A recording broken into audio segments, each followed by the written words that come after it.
Who are you? Let me get to the heart of the point here. Who do you think you are? Who do you think you are? And to get to kind of dig that up a little bit, how does your childhood impact who you think you are? How does your relationship with your parents impact who you think you are? How does your parents' relationship with each other?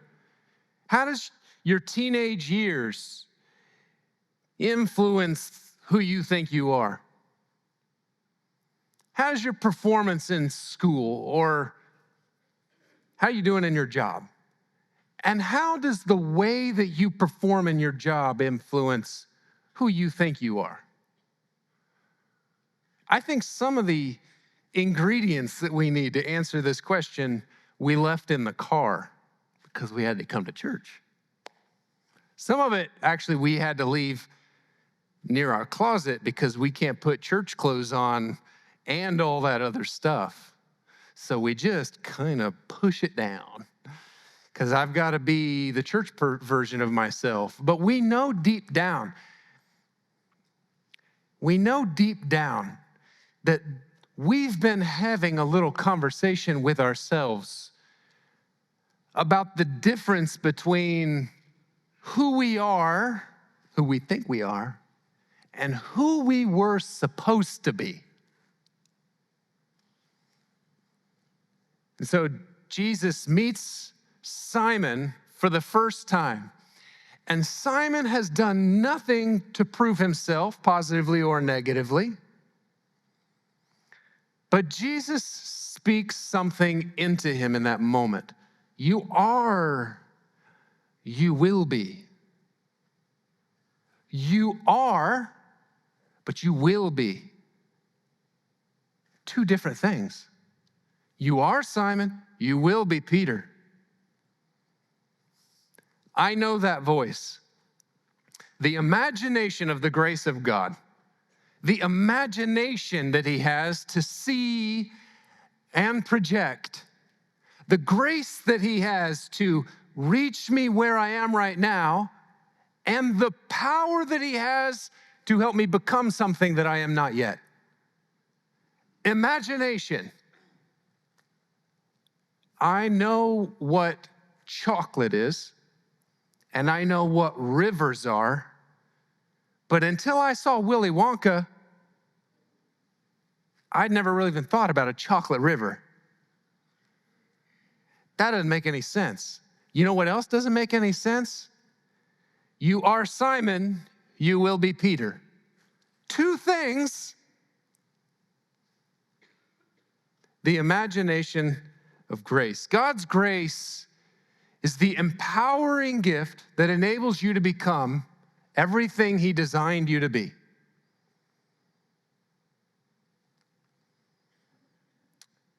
Eugene Peterson called it hope, and C.S. Lewis said his first steps of faith were a baptism of his imagination,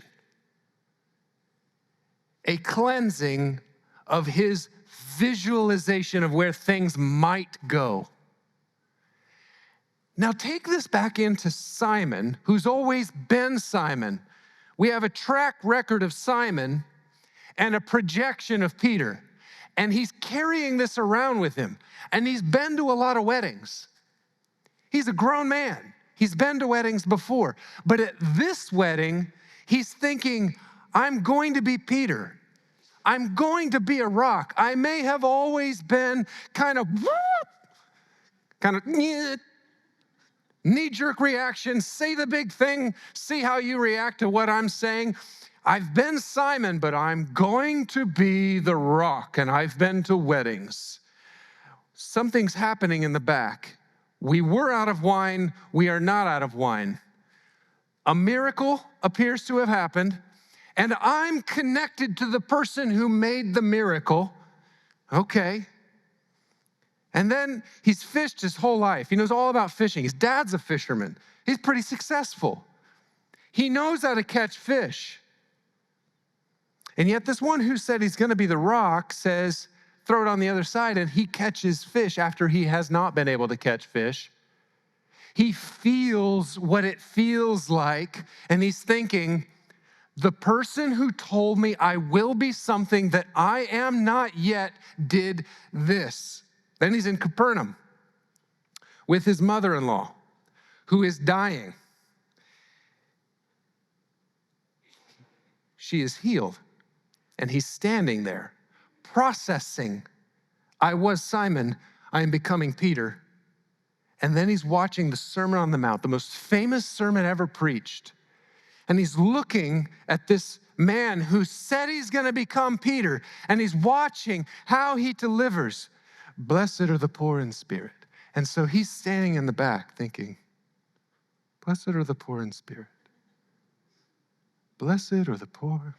Blessed are the poor in spirit. Maybe someday I'll stand and preach like him, because I'm going to be the rock. This is how transformational grace works.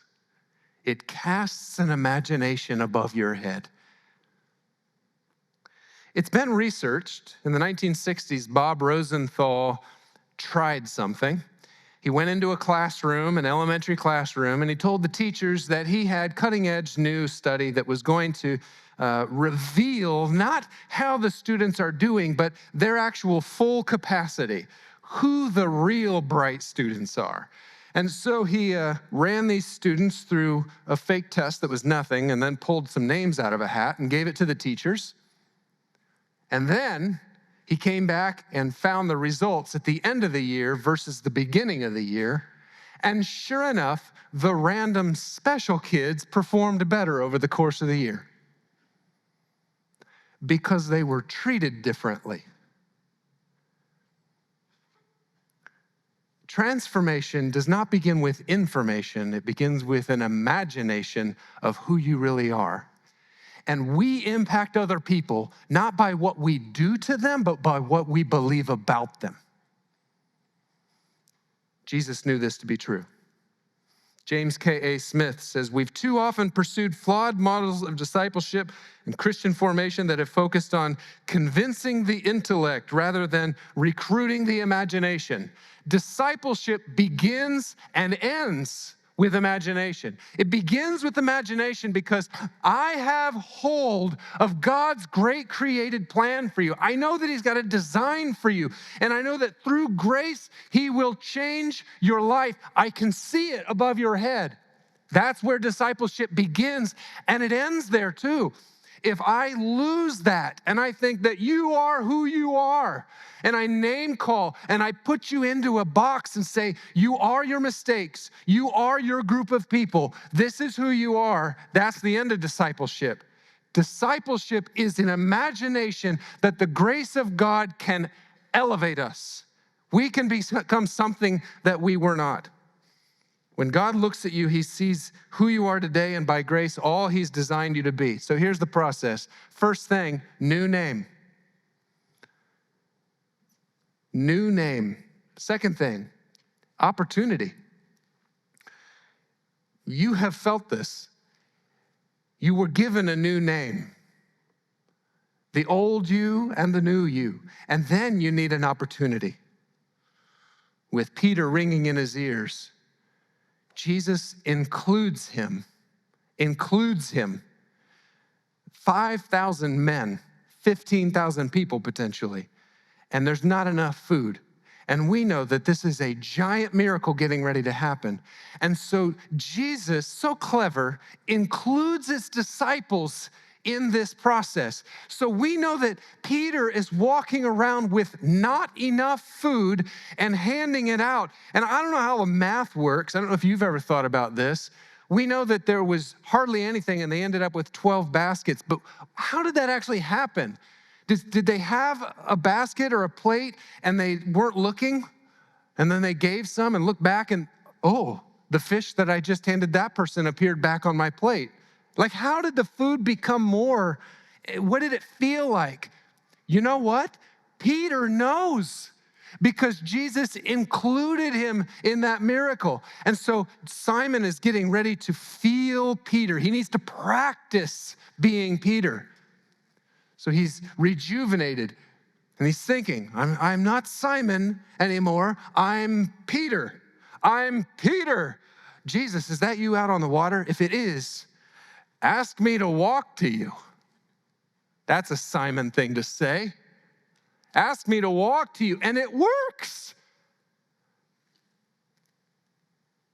It works. Peter walked on water for a little bit.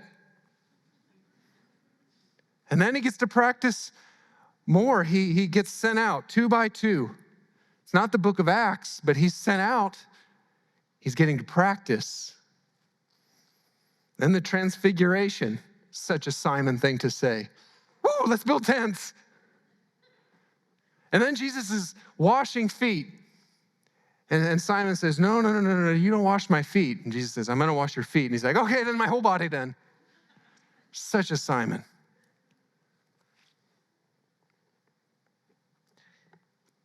We need time to practice. You need time to practice. It wasn't even just these stories. If you put together the locations of all the places that they went, Jesus walked 3,000 miles with his disciples. 3,000 miles. That's also time together. That's just time together. That's just in your backyard, raking up the leaves. That's like walking to Indianapolis from here and back 17 times. It's like walking to Chicago and back from here 8 times. It's weird that I memorized that. There's a difference between the title and the role. It takes time to learn how to be who you are. There's a funny thing that happens when you change cultures dramatically. When we lived in Uganda, is common sense is not always the same. Common knowledge. So things that are common knowledge to me are not necessarily common knowledge to a Ugandan, and to a Ugandan, there's things that of course I know. No, I don't. I'm an American. I don't know that. So I was at a pool, and the pool was full of people, and I'm sitting off to the side. And there's a guy that I can see him just kind of wandering around and looking at the water and looking at everybody having fun. And then all of a sudden, he jumps in and immediately starts to drown. What in the world? This is a grown man. All these people in the pool, they pull him up and they get him out of there. And they're all, what are you doing? You jump in a pool and you don't know how to swim? How is it that a grown man can know so much about water and nothing about swimming? You may know who you are, but that doesn't mean you know how to be who you are. You can know a lot about who you are, but it takes practice. You need opportunity to learn how to be who you are. Moses, who am I that I should go to Pharaoh? Moses knows nothing about leadership? He does. He's just never been in this position before. Sarah, I'm worn out. My husband is old. Gideon, how can I possibly save Israel? You think he doesn't have an idea of the picture? He may know the picture. He's never swum before. Mary, how can this be? I'm a virgin. Jeremiah, I'm too young. God says, don't say you're too young. Amos says, I was not a prophet. I wasn't even a son of a prophet. I was a shepherd. You think just because you're awkward in the way you're trying to be yourself that God made you wrong? I'm sorry. Do you think just because things aren't smooth yet that there's something wrong with you?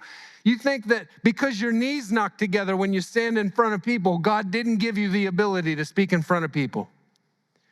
You think because it takes you longer to calculate that your brain wasn't made correctly? You think that because you don't feel so much self-confidence in the way that you carry yourself, that God didn't make you as a person who can stand up with confidence?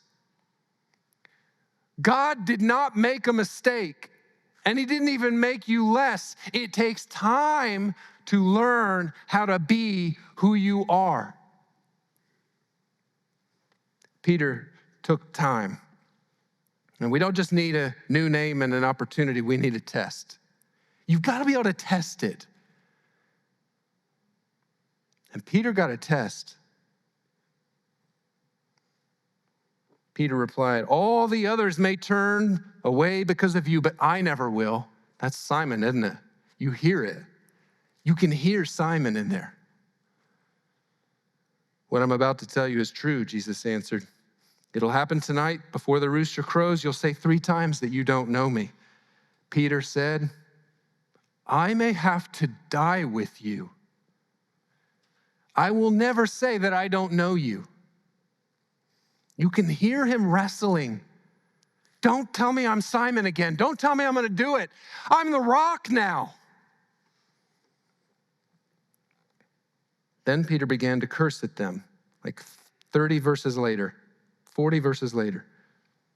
I don't know this man. Right away, the rooster crowed, and Peter remembered what Jesus said. The rooster will crow, Jesus told him. Before it does, you will say 3 times you don't know me. Peter went outside, and he broke down, and he cried. I know that pain. I know the pain of feeling that I was, being told that I'm something, trying to live into that something and failing. And thinking, that was it. That was my great chance. I had my redemption story, and at the end, it just didn't work. So now what do? What do I do when God tells me you are something and then I prove him wrong? That when I do my best to be this great new thing you've imagined over me, I blew it. I failed. Not only that, I failed in your face. What happens to the relationship? Jesus does something before. And this is what I think we need to capture. What did Jesus do to make this happen? The first major interaction that Simon Peter has with Jesus after he has completely destroyed this idea, he's completely screwed up. I mean, it's irrecoverable, right? He's denied Jesus. This is going to be written down for all of humanity. We're going to read about this over and over and over. The first time that he has to look Jesus in the face, imagine what that's going to be like. Imagine what it was for you. What do you do when you completely screw up and this person that God has said you're going to be, you try to live into it and then you fail and then you got to look him in the face? I mean, you have to come back here. You leave it in the car, don't you? Leave it at home because you got to put on Sunday clothes. Jesus did something to change that interaction. What did Jesus do that made Simon, who has destroyed the opportunity, jump out of the boat and swim to him like a child? I want to do that. I want to do that. In the times when I completely mess up and I fall short of this thing that he created me to be, and I think that I've destroyed it, I don't want to come to church embarrassed. I don't want to push my Bible aside in the morning because I'm too ashamed to open the Word because I'm a faker now. Now look, it's not even real. I got to wait and earn my way back into this thing. I don't want to come to God with my head down and say, oh. I want to jump out of the boat like a child. What did Jesus do?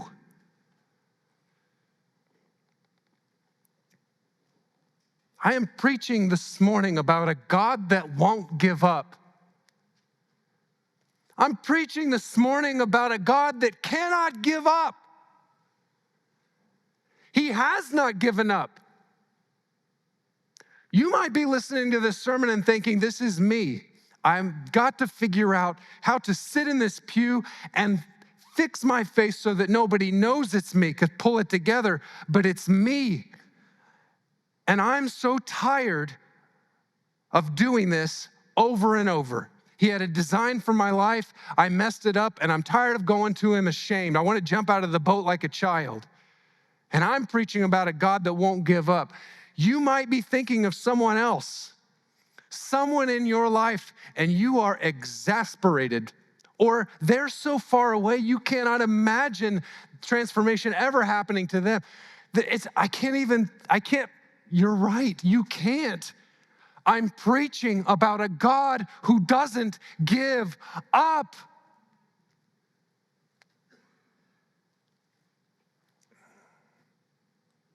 We need a new name. We need an opportunity. We need it to be tested. And then we need another opportunity. That's what Jesus does. The God of opportunities. So how does Jesus respond when this guy, in my darkest hour, it was for you I was even in that problem, and you denied me, buddy? How does he respond to the childlike jumping out of the boat?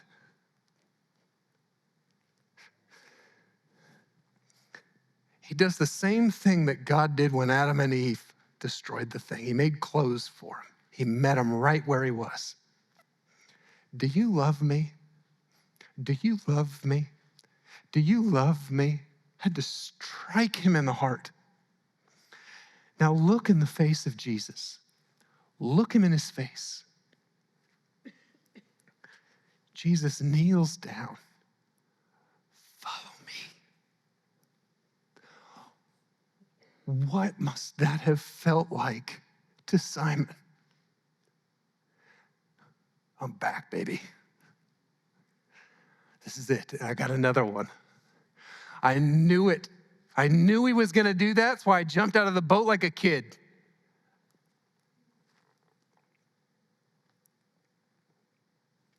Acts 2. In those days, Peter stood up among the believers. We don't get a Peter who stands up unless Jesus stands him up. He preached to 120 people. Skip forward a little bit. It says it again. And then Peter stood up, 3,000 people. Jesus stands people up. He stood me up. May I testify? In my life, I have made mistakes. I said in the first sermon I didn't want to do this. I already did it, so I wasn't going to do it here. And then I thought, well, you can see it online anyway. So here we go. 25 years ago, 17 years old, depressed, aimless, chaotic, waste of potential, so many unfair free opportunities thrown into my lap. Just didn't go anywhere. From then until literally right before this service, Judy Crossman has been speaking life into me, just a little bit above my head. Jesus speaks to me through her and people like her just above my head. I move forward. No direction really, no drive, no motivation, more like a 2-year-old than an 18-year-old. And I'm failing out of Indiana Wesleyan. I'm now an adjunct professor, maybe the only professor at IWU who's also failed out of IWU. I don't know. Somebody came up to me afterwards like, hey, I failed out of IWU too, and now I work there. I'm like, well, we should start a club. That's After I filled out, then Jerry Pattengale wants to meet, looks me in the eyes, talks to me like I'm not in the position that I'm in, and I have to stand up to reach the way that he spoke to me. A few years later, I'm at Oklahoma Wesleyan, 3rd semester in, failing out again, so badly that's irrecoverable, and the dean of students wants to meet with me. And I heard that, and I'm like, I bet he does. I bet he does want to meet with me. It wasn't for what I thought. He wanted to meet every Thursday and study 1 Corinthians together. And I thought he didn't even know what my grades were by the way that he interacted with me. That was Eddie Shigley. And I kept going, got married, had 4 kids, finished my degree. And as I'm trying to view myself beyond all this Simon screw up in my past and think, well, I don't know what right I have to stand in front of people and preach, Dave Smith looks me in the eye and I stand up because he talks to me just above my head, just a little bit of imagination, a little bit of, Nathan, I see where you are and I see how God made you, and I'm just gonna go above your head a little bit. And it made me want to stand up. Made me want to stand up, people. And then over the course of my life, in the most intimate, private moments, with just little mumblings of under my breath and little facial expressions and how I interact with people.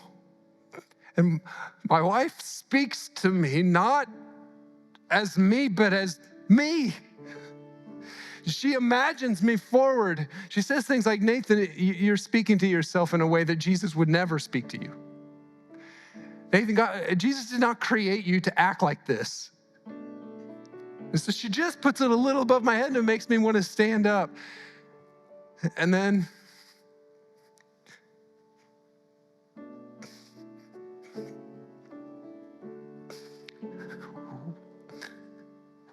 we came to this church really, really hurt. We found a lot of really beautiful things about this congregation. One of the reasons, just one of the reasons that we decided to become members here is so that we could hide, so that we could just kind of blend in. So I sent an email and I spoke with Steve a few times. Essentially, hey, here's all my baggage, and here's all the stuff I'm bringing, and here's how, all the things, all the stuff, long email. And he replied and he said, we need to get you on the preacher rotation.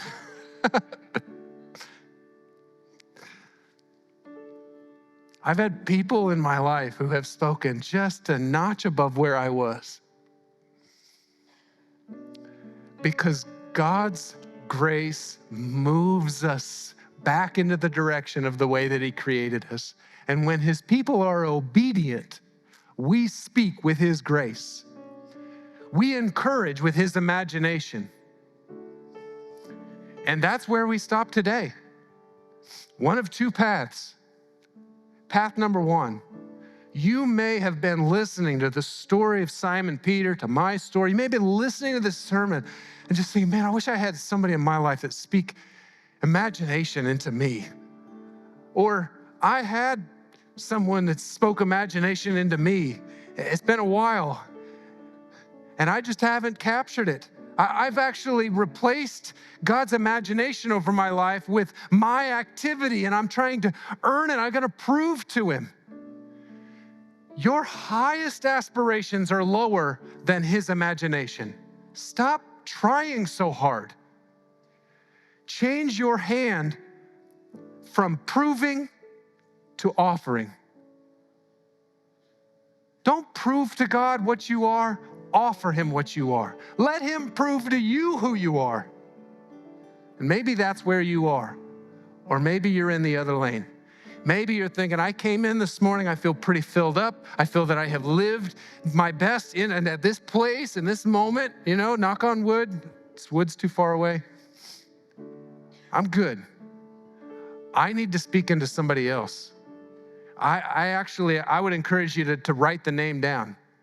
Holy Spirit, give me the name. Who is that person? Maybe it's somebody that I've given up on. Maybe it's somebody I think won't hear me. Who do I need to have an imagination for again? And say it out loud.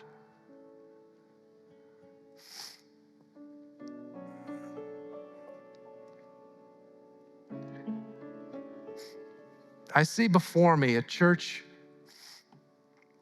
who has received imagination and must give it, who has received grace and must give it, And we will give it in the measure that we recognize we have received it. Receive the grace of God. Give the grace of God.